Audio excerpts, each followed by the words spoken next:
Baik, ada juga kategori supranatural, itu ada istilah animisme dan animatisme.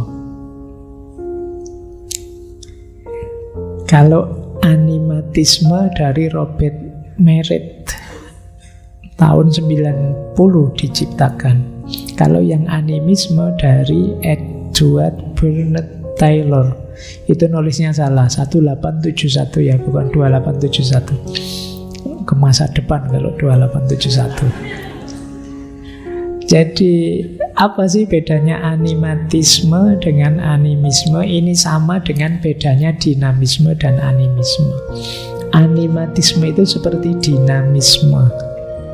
Di balik benda-benda ada dayanya. Jadi ada kekuatan supernaturalnya. Itu animatisme. Sementara kalau animisme, di balik benda-benda sesuatu tidak hanya daya, tapi ada rohnya.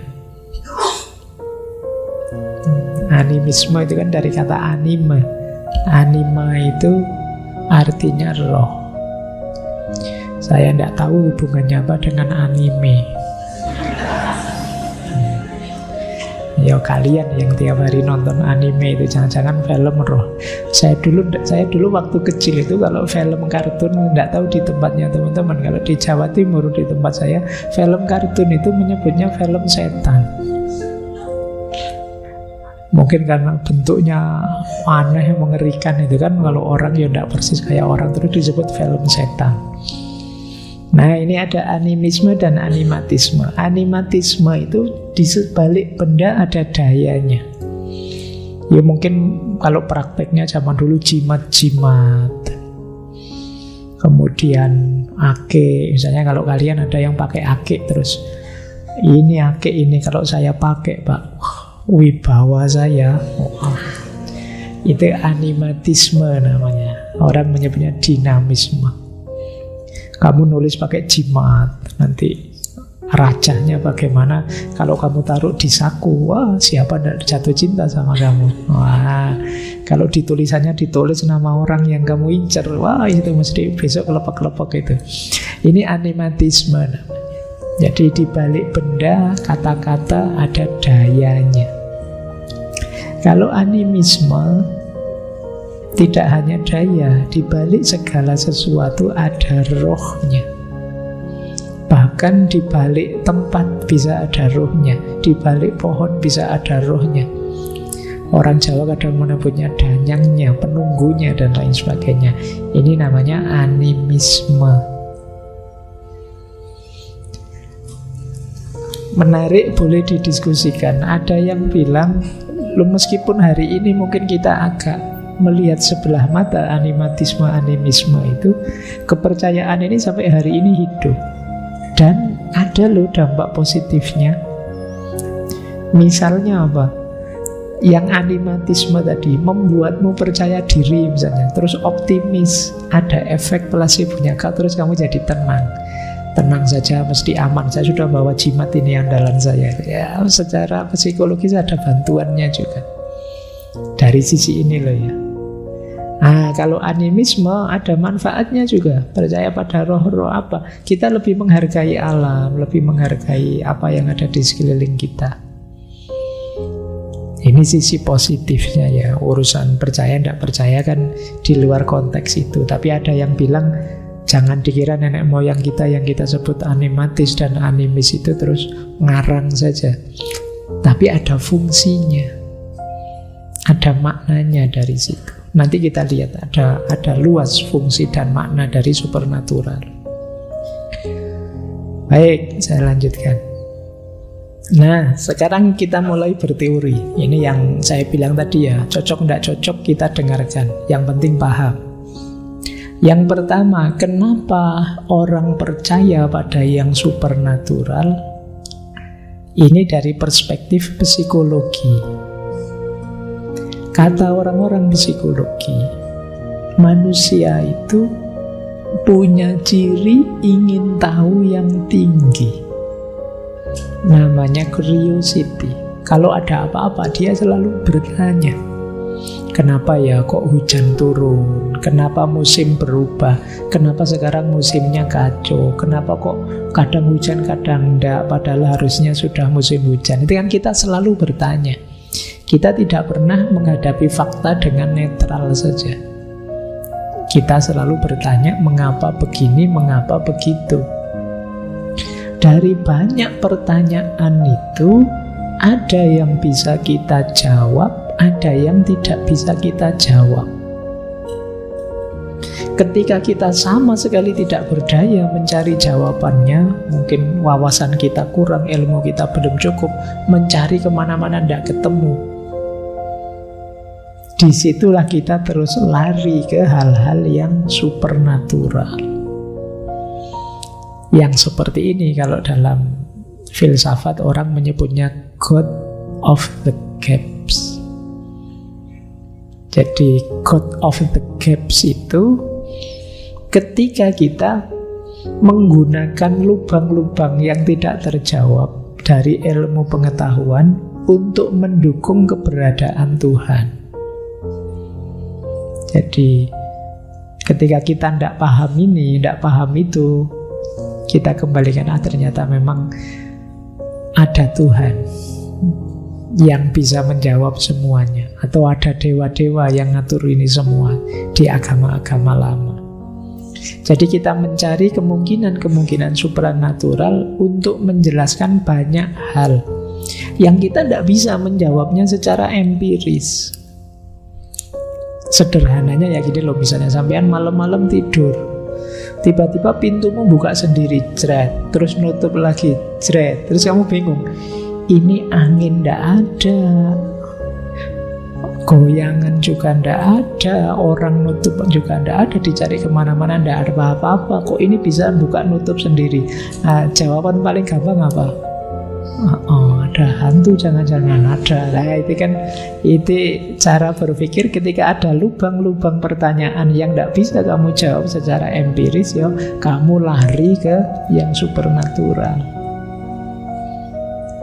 Padahal mungkin berapa hari yang akan datang baru ketahuan, oh alah, ternyata ada tikus wirawiri apa kucing wirawiri. Saya pernah ngalami di rumah, ada zaman, saya tidak tahu sekarang apa masih ada, anten yang ada remote-nya. Jadi antena TV yang bisa goyang kiri, goyang kanan itu kan. Nah, satu ketika tiba-tiba malam hari dia goyang sendiri, kiri, padahal remote-nya tidak tak pencet, tidak tak apa itu. Itu kan penjelasannya susah. Satu-satu ya yang mungkin kan, wah ini jangan-jangan kan begitu. Nah, satu ketika ada yang ngerti elektronik terus bilang, oh iya pak, kadang-kadang anten kayak gitu error, jadi dia gerak sendiri. Oh, sekarang ada jawabannya. Jadi ini yang disebut God of Gaps. Jadi kita selalu ketika tidak ada jawabannya lari ke hal-hal yang supernatural. Disinilah terus akar lahirnya supernaturalisme. Sama dengan orang zaman dulu, wah ini kok hujan petir, wah ini dewa petir sedang marah ini. Kok tidak hujan-hujan ya, jangan-jangan dewa hujan tersinggung ini kita. Mungkin perlu persembahan apa gitu, dan lain sebagainya. Jadi ketika kita bingung, tidak tahu jawabannya apa, kita lari ke yang supernatural. Ini perspektif psikologinya. Nah, sekarang kita masuk ke perspektif antropologinya. Agak banyak yang antropologi dan sosiologi ini ya. Nah, yang pertama, kenapa sih lahir kepercayaan pada yang supernatural? Ada teori, ada beberapa teori saya bawa. Ini pertama teori dari Max Muller. Bukunya judulnya The Growth of Religion. Dia punya teori namanya perception theory. Kenapa orang percaya pada yang supernatural? Ketika dia melihat alam semesta di sekelilingnya, kemudian betapa kagumnya terhadap luas, agung, tidak terbatasnya alam semesta, memunculkan the idea of the infinite. Pasti ada yang luar biasa, yang agung di balik alam yang juga luar biasa ini. Ini namanya perception theory. Ini mirip dengan ketika kita melihat sekeliling kita terus betapa indahnya ya. Terus kita sadar pasti ada yang menciptakan yang maha indah. Jadi kalau bahasanya ilmu kalam ada istilah istishhad bisahid alal ghaib. Jadi kita membuktikan sesuatu yang tidak kelihatan dengan yang kelihatan. Jadi misalnya ingin melihat tadi Pak Faiz datang enggak ya? Terus sayanya sudah pulang, tapi begitu lihat, oh iya minumnya tinggal separuh, berarti datang tadi. Itu namanya bisyahid alal ghaib. Dari bukti yang ada kita simpulkan sesuatu yang hakikatnya kita tidak bisa ngakses, kita tidak tahu. Nah, sama, perception teori juga begitu. Dari gejala-gejalanya kita simpulkan adanya. Dari pintu yang jalan sendiri kita simpulkan, oh mesti ada penghuninya ini. Nah, itu namanya perception teori. Dari cahaya putih-putih lewat terus kamu simpulkan, wah, terus dilingkari merah. Perhatikan kan. Ya. Jadi di situ terus kamu percaya pada yang supernatural. Saya lanjutkan. Nanti ada teori kedua. Teori kedua namanya animist teori. Yang menulis terkenal sekali Edward Burnett Taylor. Bukunya judulnya Primitive Culture. Kalau ini cara berpikirnya beda. Animist teori berarti teori tentang roh. Manusia itu sampai pada kesimpulan ada roh karena dia ngalami 3 hal: mimpi, sakit, dan mati. Ketika kita mimpi, itu kan jasad kita ya tidur di atas kasur, tapi kita rasanya ngalami kemana-mana. Nah itu orang zaman dulu ya cara berpikirnya masih simpel. Oh itu mungkin rohnya jalan-jalan kemana. Ada roh berarti. Orang sakit juga begitu. Antara tubuh yang sakit dan rasa sakit itu kan 2 hal yang berbeda. Dan apalagi mati, orangnya secara jasad tidak bisa apa-apa sudah. Nah jadi ada mimpi, ada sakit, ada mati. Itu menyadarkan jangan-jangan ada ruh. Wong yo orang mati itu utuh sih badannya, tidak ada yang berubah. Tapi sekarang tidak bisa ngapa-ngapain. Mungkin ada sesuatu yang kemarin ada, sekarang pergi. Kalau yang jasad masih utuh, berarti ini pasti bukan jasad. Nah kesimpulannya ada pada ruh. Berarti ada nyawa, ada penggeraknya. Disitulah muncul pandangan tentang anima, tentang roh di balik sesuatu. Nah, pandangan ini terus berlanjut. Berarti simbah-simbah saya dulu, saudara-saudara saya yang sudah meninggal, jasadnya saja yang dikubur, tapi rohnya berarti masih ada. Dari situlah nanti muncul pandangan-pandangan dalam sejarahnya manusia, pemujaan-pemujaan pada rohnya nenek moyang. Karena berarti rohnya masih ada, berarti dia masih bisa mengunjungi kita, bisa melindungi kita. Lahirlah pemujaan pada nenek moyang. Loh, karena nenek moyang itu banyak, mungkin punya simbah yang kaya, simbah yang pahlawan, simbah yang hebat. Lama-lama tambah sakral nenek moyang ini. Jadilah dewa-dewa. Jadi yang semula ini pendahulu-pendahulu kita, terus lama-lama jadi dewa pada akhirnya. Saking dipuja tiap hari, saking dianggap hebat, terus kita kasih persembahan, lahir dewa-dewa. Nah, teori semacam ini namanya animist teori. Dari kepercayaan pada roh terus berkembang pada penyembahan nenek moyang sampai punya ide dewa-dewa. Teori kedua ini dari Taylor, animist teori. Kita lanjut. Yang ketiga dari McLennan, Studies in Ancient History. Teorinya teori totem. Mungkin teman-teman pernah dengar istilah totem ya. Ini teori yang sama dipakai Freud, Durkheim, Fraser, tokoh-tokoh sosiologi, Freud, psikologi. Nah, kata mereka kepercayaan pada yang supernatural itu diawali dari totem. Totem itu binatang atau tumbuhan yang dianggap bagian dari suku atau pencirinya suku. Jadi misalnya suku tertentu totemnya burung elang, suku tertentu pakai totem harimau. Ini namanya totem.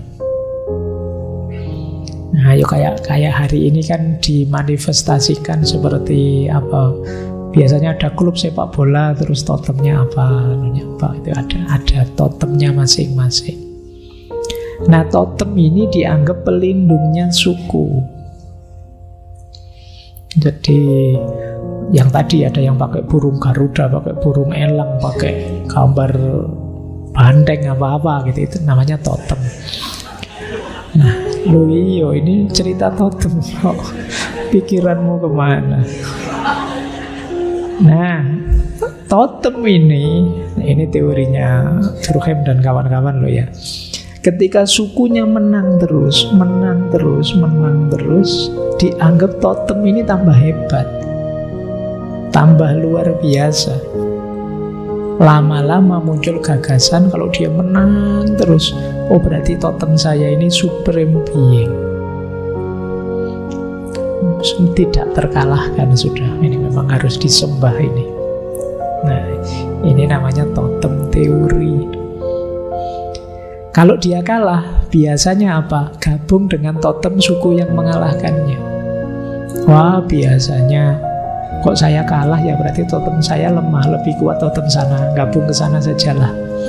Nah, sekarang totem bersama sudah. Tambah lama suku yang kuat ini nanti tambah besar. Akhirnya muncul ide tentang supreme being. Semakin dia besar dianggap hebat. Di situ muncul pandangan tentang yang menguasai mutlak, yang supernatural.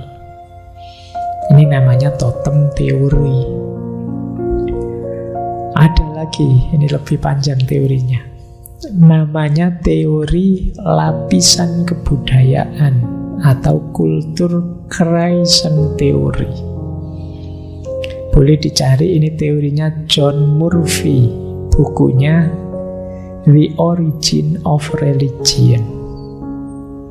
Nah, kita lihat ya, ini menarik. Ada evolusinya ternyata kepercayaan pada yang supernatural itu dalam sejarahnya manusia, kata Murphy. Diawali dari zaman primitif sampai hari ini, itu ternyata kepercayaan pada yang supernatural itu berkembang, mengiringi perkembangan kebudayaannya manusia. Misalnya begini, zaman horizon primitif, ini manusia paling awal. Manusianya yang dilakukan mengumpulkan makanan, berburu. Ini manusia masih serba terbatas, serba lemah. Mereka kemudian lari pada yang supernatural karena rasa takut. Jadi, wah ini saya tidak berdaya, ini ada situasi alam yang begini. Jadi mereka serba takut. Diawali dari ketakutan itu, maka mereka terus percaya pada tadi animatisme. Di balik segala sesuatu ada dayanya. Karena dia masih berburu nomaden, dia menganggap dia tidak berdaya di hadapan laut. Ya, laut punya daya menghancurkan aku, angin punya daya menghancurkan aku, dan lain sebagainya. Terus dilawan juga dengan benda-benda yang punya daya yang bisa menetralisir. Jimat-jimat, mantra-mantra, dan lain sebagainya. Ini era primitif. Setelah itu, mereka mulai berkelompok, mulai bisa bertani, bikin alat-alat sederhana. Mulai muncul animisme, kepercayaan pada roh tadi. Mulai memikirkan, iya ya ada orang mati, orang bisa mimpi, dan lain sebagainya. Karena mereka sudah mulai menetap, mulai bisa agak panjang berpikirnya. Terus percaya, kalau tadi cuma daya, sekarang percaya di balik segala sesuatu ada ruhnya. Ada ruh penjaganya, ada danyangnya, ada penunggunya. Terus berkembang lagi, namanya horizon pertanian, kata Murphy. Orang mulai mampu beririgasi, mengolah tanah dengan baik, mulai membuat suku-suku. Ruh-ruh tadi yang disebut penunggunya, yang disebut danyangnya, dan lain sebagainya, di horizon pertanian ini yang mulai maju, terus disebut dewa-dewa. Kalau sebelumnya penunggu sungai, sekarang dewa air. Kalau sebelumnya mungkin penunggu pohon-pohon, sekarang dewa gunung, dan lain sebagainya. Jadi dari ruh-ruh kepercayaannya berkembang jadi dewa-dewa. Terus masyarakat berkembang lagi, lebih berkebudayaan, kenal politik. Peradaban Mesir, Babilonia, Yunani, Romawi, ngerti dinasti, kerajaan.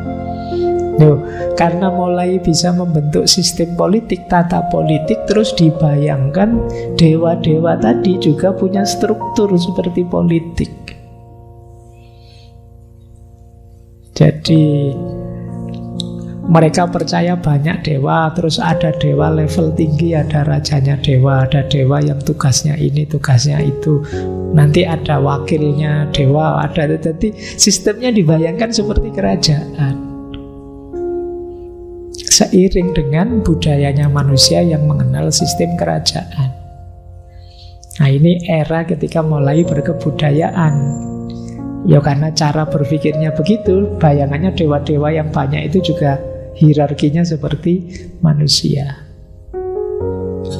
Nah, biasanya ini sederhananya, dari hierarki tadi kan ada dewa tertinggi.